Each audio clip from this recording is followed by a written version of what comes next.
We usually ask the wrong dividend question first.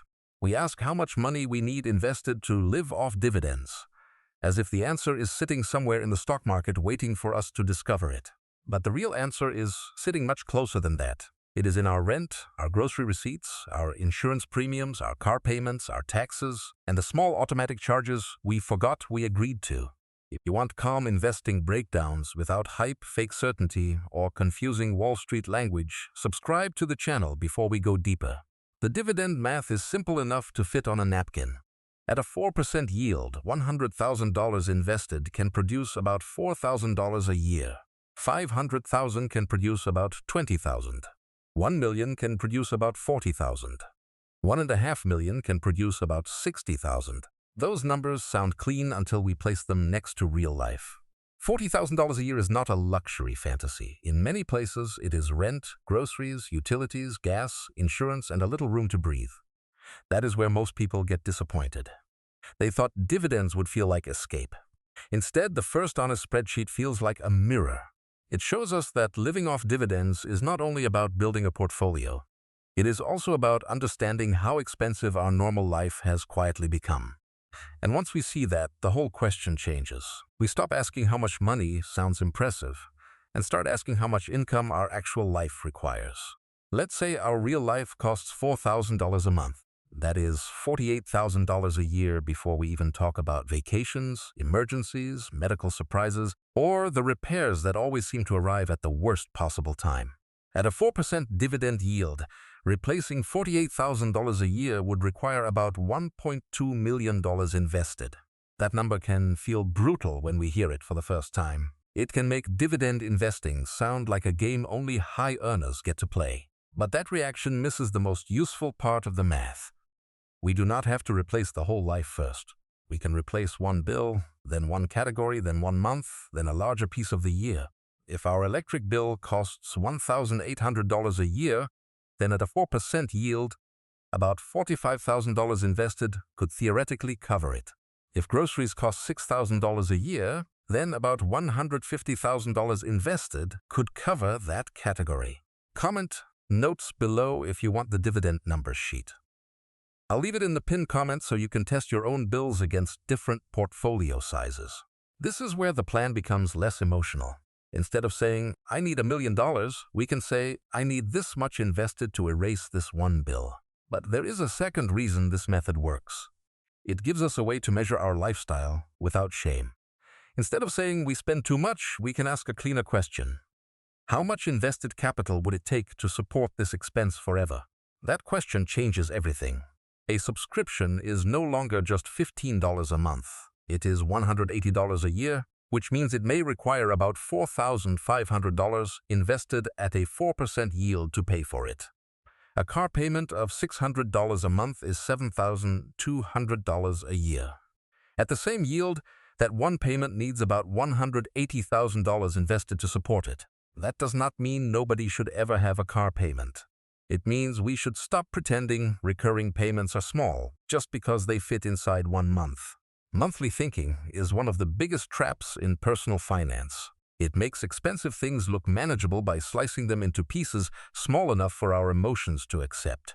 Dividend thinking does the opposite.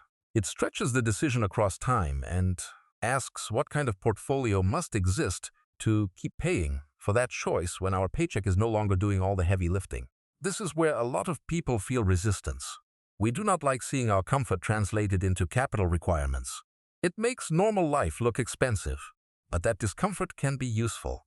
It helps us see the difference between a life we truly want and a life we keep funding because we never stopped to price it honestly.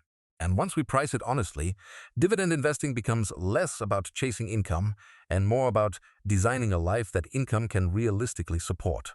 Once we understand that, the dividend question becomes much more practical. We do not need to pretend every expense is bad. We just need to know which expenses are forcing our future self to build a larger portfolio than necessary.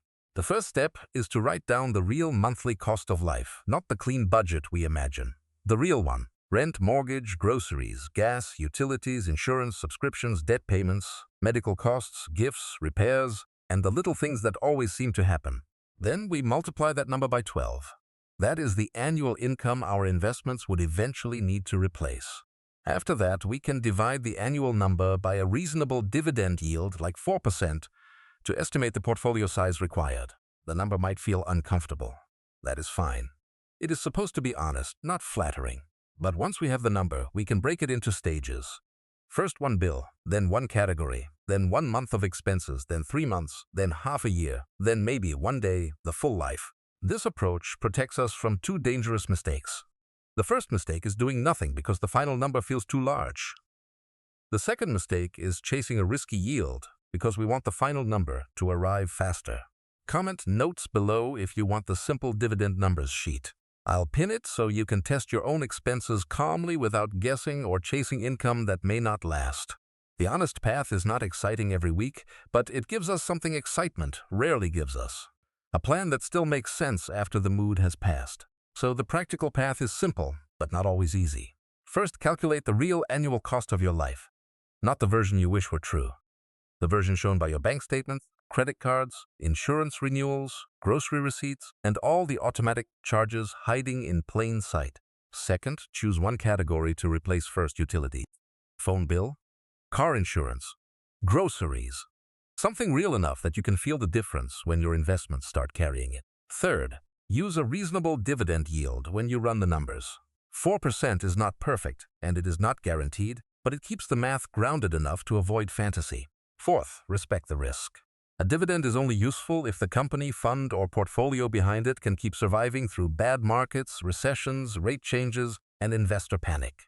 The deeper lesson is that the amount we need invested to live off dividends is not just a stock market number.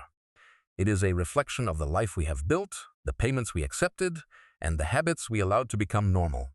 If the number feels too high, there are 2 levers: build the portfolio bigger or make the life it needs to support more honest. That does not mean living small forever. It means refusing to make your future freedom pay interest on today's insecurity. Comment notes below and check the pinned comment. I'll leave the dividend numbers sheet there so you can calculate your own first bill, your first category, and your real freedom number. Living off dividends is not about money falling from the sky.